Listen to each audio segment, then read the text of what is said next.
Instead of your regular cheeseburger, why not try something just slightly different, but with all those familiar flavourings surrounding it? A Kangaroo cheeseburger.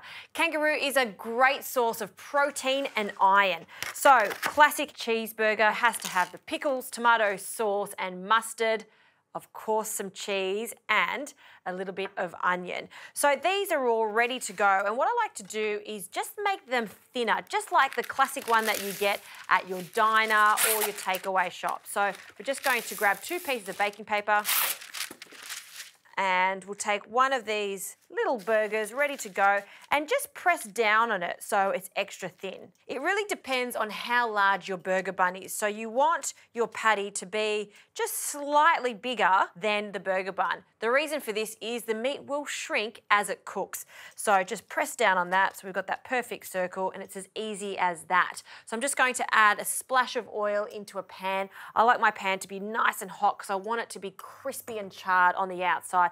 It's all about fast cooking when it comes to a cheeseburger. So we'll just place our roux burger into the pan. It's a good sizzle. We'll take off that baking paper and we're going to seal that for about 1 to 2 minutes on each side. So while that's cooking, I'm going to prepare my burger bun. We'll cut that in half. You could use potato buns, you could use brioche buns. I like these milk buns because they're nice and soft and they're lighter in flavour, so they're not too sweet. I don't want it to be overpowering because I really want to taste the roux and the cheese and the sauce. So I'll just press down on that slightly, some softened butter, and we'll just generously butter each side of the bun going all the way to the sides. Just like that. A little more.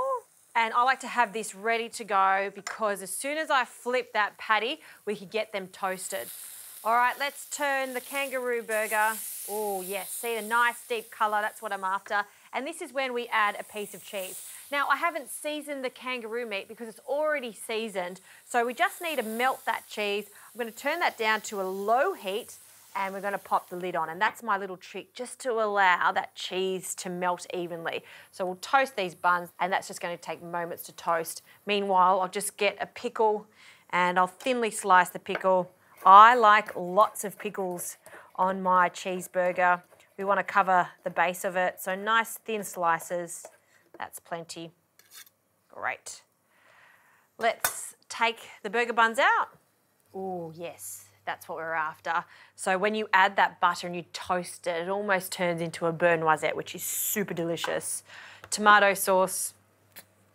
I'm going to go top and bottom with the tomato sauce. Yes. American mustard. And just a little bit less. That's looking good. Pickles on the base, spread them around, and some finely chopped white onion. And for the star attraction, look at this roux burger. Look at that gooey, oozy cheese.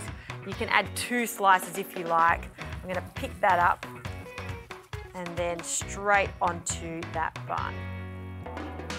Ooh, yes, it's going to be so tasty. I'll grab a plate, pop that down, and we'll press that together.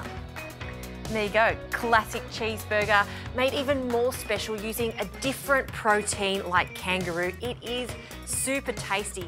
And if you want to go all out, what I suggest is frying 2 of those kangaroo patties and making a double cheeseburger. Why not?